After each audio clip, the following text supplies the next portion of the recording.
2023 was sort of a mixed bag for AEW. There were some real highs and there were some not so highs. But there were some awesome moments throughout the year that I still feel like AEW, despite some of its challenges and its punks, it had an overall solid year. But of course, I wouldn't be an armchair booker myself if I didn't have my own opinions on how things should have happened. And being a human, I have to admit nobody's perfect, and there were some things that I got wrong. And I'd like to address them now. Here are five things that I got majorly wrong this year about AEW. Number 5. The Continental Classic.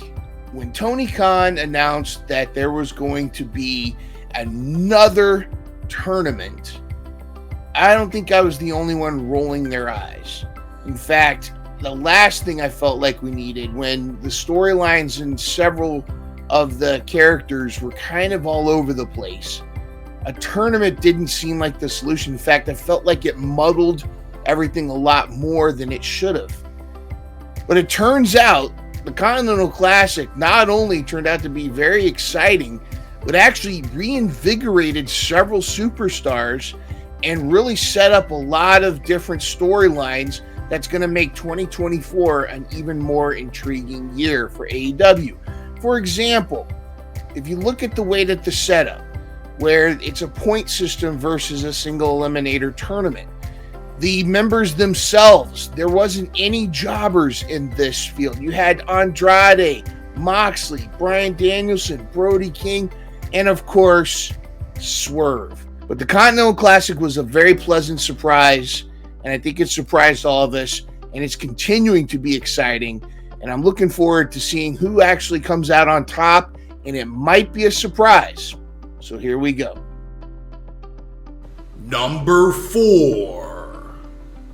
If you told me last year that Jeff Jarrett was going to be one of the best things about AEW, I probably would have been tempted to smack you. But here we are, where Jeff Jarrett is actually one of the most entertaining characters in AEW. Now, lately we haven't seen much of him, but he still makes his presence known. So many of his feuds this year, especially the feud with Mark Briscoe, Jeff Jarrett has become one of those people. I hate to say it, but I miss him. And he really makes his time on the screen worth the time. He puts great people over. He knows his role. He knows his place. And he's been very enjoyable to watch on the screen. Number 3. I was really pumped up for the women's division to finally get this really solid storyline of the Outcasts versus the OGs. It really seemed like with Jamie Hayter and Britt Baker on one side that we were going to get them pitted against the likes of Ruby Soho, Saraya, and Toni Storm. But we never got that payoff. And I really feel like we kind of got cheated with that. Now, I want to keep this positive and inspirational because we did get an incredible gimmick out of Toni Storm. Her timeless Toni is tremendous. But I do feel like we should have had that blow off before Toni Storm. Yeah, granted, Jamie Hayter got injured, but I think we could have really played up a replacement wrestler. We had Sheeta. You could have brought in Willow. You could have brought in Sky Blue before she turned into this gothic hoodlum. You could have had a lot of fun with it, and it would have been a great opportunity to even perhaps bring in Thunder Rosa and have that tension as can she coexist with Britt Baker. I feel like we lost an opportunity, but alas, it doesn't seem like we're going to get that as timeless Toni Storm continues to be timeless, and Saraya tries to be a cock blocker to Ruby Soho and Cool Hand Ange. Number 2. Well, we saw a lot of tag teams thrown together, and I can't believe I'm going to say this because in 2019 and 2020, AEW was known primarily for its solid tag team division. I don't think that can be said right now. There's some tremendous trios and there's a lot of singles talent, but a lot of the tag teams seem to have disappeared. However, I was pleasantly surprised with the team of Ricky Starks and Big Bill. I didn't think they would click at all. In fact, I actually started thinking this was just going to be a thrown together temporary appeasement to appease Ricky Starks now that he was no longer feuding with CM Punk.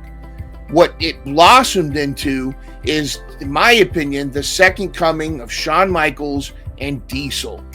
Ricky Starks is great on the mic, and so is Bill. They have a great chemistry together. They work well together, both in the ring and in their promos.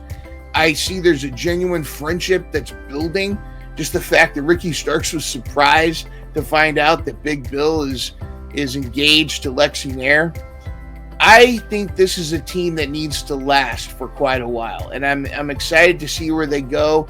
I hope they retain at World's End, but I want to see this kind of friendship go. And like I said, it's a second coming of Shawn Michaels and Diesel. Number 1. All right. When Juice Robinson first came to AEW, I was not impressed. I'm like, who's this goat-faced dude running around trying to be a badass? I was not that familiar with him from New Japan. I knew he was connected with Bullet Club or whatever, but I hadn't really seen anything that impressed me. I also heard rumors of Jay White, and I've seen some of his early stuff, but again, Jay White just seemed like another person coming in, taking away a spot that belonged to a homegrown AEW talent. Boy, was I wrong about Bullet Club Gold. They are the faction on Collision, if not the entire AEW. Now, granted, Juice is out a little bit. He's kind of the heart and soul of the whole thing, but adding the Gun Club to Bullet Club Gold has been such a tremendous positive. The four of them together are one of the most entertaining factions that we have. Their intros, their that circle around montage with the camera, the steady cam, the guns themselves are destined for tag team gold again. I think this elevates all four of them with even with Card Blade and all the antics that they have. This has been one of those moments where I have been so glad I was wrong. Juice Robinson is one of the most entertaining characters ever to get on AEW. And his wife as well. Jay White has been a tremendous leader, and I feel like the Guns have elevated. And if you notice, they're no longer getting the ass boy chance like they used to. So Bullet Club Gold to me is my number one thing. I am so glad I got wrong because they are a joy to have. What are some of the things that you feel like you got wrong or were pleasantly surprised with AEW this past year? Let me know in the comments below. And of course, please make sure you subscribe and tune in to Dynamite Download every Thursday, 9 p.m. Eastern, 6 p.m. Pacific. I am Myndrunner, and keep it too sweet.